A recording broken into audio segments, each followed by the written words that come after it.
लघु एवं सूक्ष्म उद्यमियों को प्रोत्साहित करने हेतु और उनकी तमाम समस्याओं पर विचार विमर्श करने हेतु इंजीनियर जगमोहन गुप्ता के द्वारा परिसंवाद कार्यक्रम का आयोजन किया गया।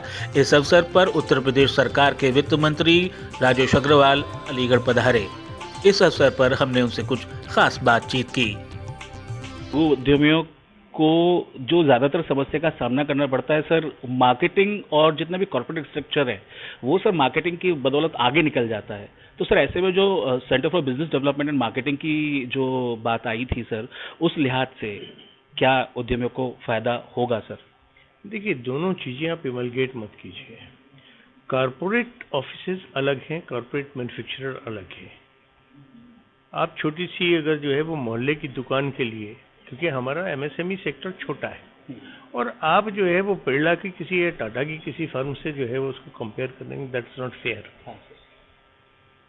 इसलिए उनकी सुविधाएं, उनका जो व्यापार का मॉडल है, उसके लिए सरकार चिंतित है और हम लोग एमएसएमई को बहुत काम कर रहे हैं।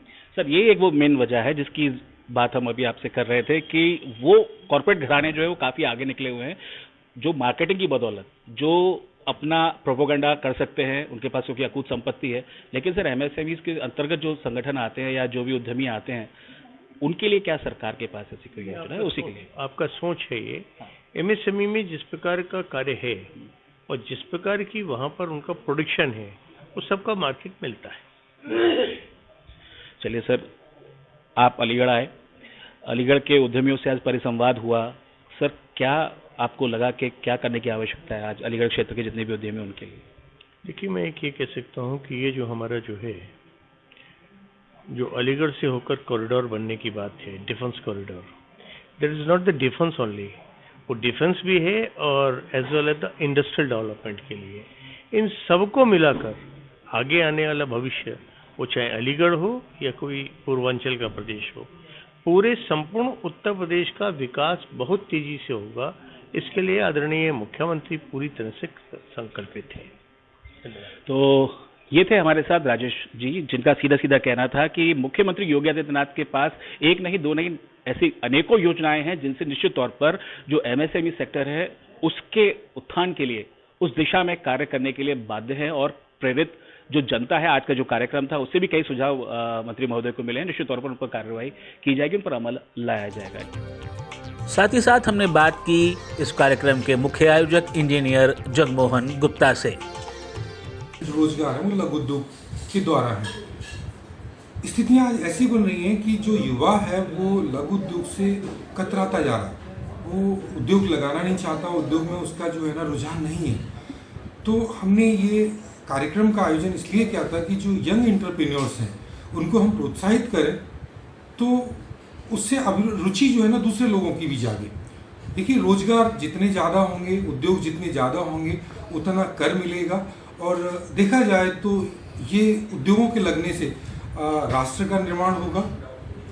तो इस चीज़ों को देखते हुए हमने लघु उद्योग भारती और लघु उद्योग प्रकोष्ठ दोनों के तत्वाधान में आज जो है उद्यमी पुरस्कार वितरण समारोह का आयोजन किया था।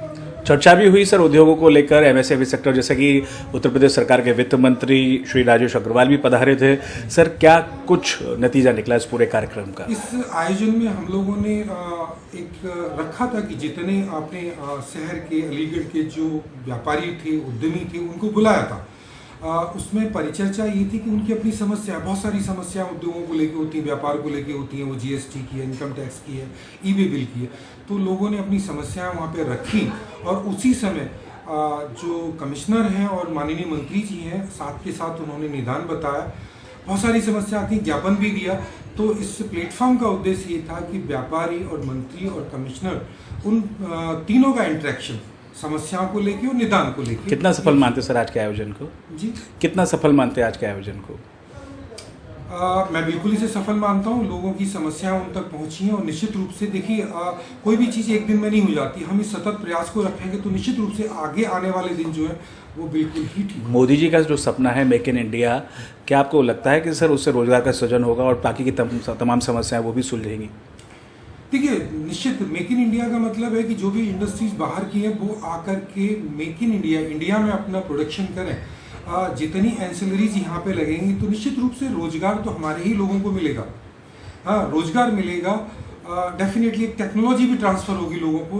जो लोग कल को उसमें जॉब करते हैं, जॉब छोड़ने के बाद वो क्या करेंगे, अपना बिजनेस भी कर सकते हैं। डीडीसी न्यूज़ के लिए बात करने के लिए बहुत बहुत धन्यवाद सर।